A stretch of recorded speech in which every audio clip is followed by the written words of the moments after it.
जय हिंद।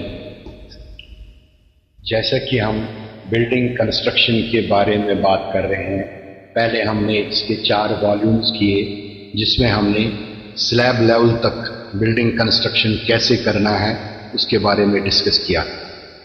आज हम अब डिस्कस करेंगे जो फिनिशेस रहेंगे जब स्लैब वगैरह फॉर्म वर्क रिमूव होगा, उसके बाद जो फिनिशेस करने हैं वो कैसे करने चाहिए। उसके लिए सबसे पहले जैसे हमने अर्थ फिलिंग करी है, उसका कॉम्पैक्ट वगैरह प्रॉपर किया, प्रॉपर उसमें पानी डाला, कॉम्पैक्ट किया, लेयर वाइज हमने फिलिंग की। उसके बाद हमें हार्ड कोर डालना चाहिए जो फ्लोरिंग के बिलो है, हार्ड कोर डालना चाहिए जो 100 mm थिक होता है। उसके ऊपर 75 mm थिक PCC 1:5:10 डाला जाता है जिसको PCC सब बेस कहते हैं। फिर हमें प्लास्टर स्टार्ट करना है जिसमें हमने पहले ब्रिकवर्क की प्रॉपर रैकिंग करनी है और उसके बाद प्लास्टर करेंगे 15 mm थिक 1:6 इंटरनली हर जगह हम प्लास्टर करेंगे। और सीलिंग का जो हम प्लास्टर करेंगे वो होगा 5 mm थिक 1:3। इसी तरह जो बाथरूम है, टॉयलेट है, किचन है, उसमें हमने ऊपर टाइल्स लगानी है, इसलिए हम वहाँ पे प्लास्टर करेंगे 10 mm थिक 1:3। वहाँ पे 1:3 मोर्टर रहेगा। और ये जब प्लास्टर वगैरह हो जाएगा उसके बाद हम जो बाथरूम्स है, बाथरूम में जो हमने टाइल्स लगानी है उसके लिए हमें देखना है कि हम बाथरूम में कौन सी टाइल लगाना चाहेंगे या रूम्स में कौन सी टाइल लगाना चाहेंगे। रूम्स में normally vitrified tiles, porcelain tiles या सेरेमिक टाइल्स लगाई जाती है जिसका साइज 60x60 भी है, 60 cm×60 cm और 120x60 120 cm×60 cm का टाइल्स लगाई जाएगी।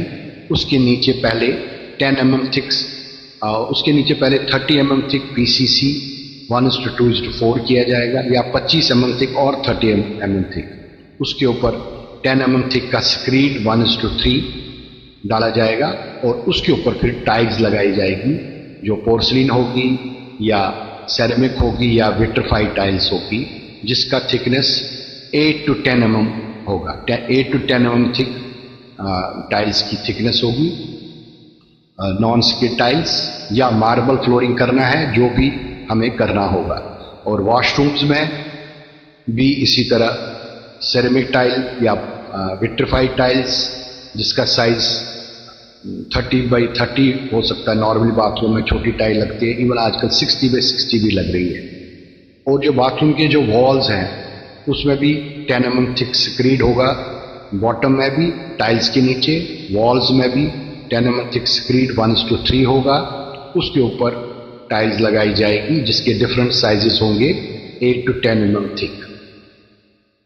और ये बाथरूम में भी टाइल्स हो गई, फ्लोरिंग में भी टाइल्स हो गई। इसी तरह किचन में भी हमें टाइल्स लगानी होंगी, जो वर्टिकल टाइल्स लगानी होगी वो भी विट्रिफाइड भी लगा सकते हैं, सेरेमिक भी लगा सकते हैं और वो डिपेंड करेगा कौन सी टाइल लगानी है। फ्लोरिंग में भी टाइल लगानी है इसी तरह, but thickness should be minimum 8 mm to 10 mm। Skirting भी लगाना है, उसमें भी विट्रिफाइड टाइल्स होगी, thickness will be 8 mm to 10 mm। उसके नीचे भी स्क्रीड होगा। जो इंटरनल प्लास्टर हम 15 mm थिक करेंगे वो नीचे जो बॉटम है 10 cm थिक वहां तक ही करेंगे और 10 cm थिक का जो एरिया होगा उसमें हम पहले स्क्रीड करेंगे, 10 mm थिक 1:3 का प्लास्टर करेंगे, उसके ऊपर स्कर्टिंग का ये लगाएंगे। इस तरह हमारा विट्रिफाइड फ्लोरिंग भी होगा, बाथरूम की फ्लोरिंग भी होगी, किचन फ्लोरिंग होगी, प्रॉपर फ्लोरिंग करेंगे, प्रॉपर क्योरिंग होगा। क्योरिंग बहुत इंपॉर्टेंट है। और 15 mm थिक 1:6 का प्लास्टर इंटरनल होगा और 5 mm थिक 1:3 का प्लास्टर ऑन द सीलिंग होगा। प्रॉपर करना है, प्रॉपर क्योरिंग करनी है और अच्छी तरह से ये प्लास्टरिंग वर्क करना है under proper workmanship, under proper supervision of quality engineers, और तभी हमारा ये इंटरनल फिनिशेस कंप्लीट होगा। ये सब हमने आज बात की जो फिनिशेस हमें करने हैं। I hope you all understood.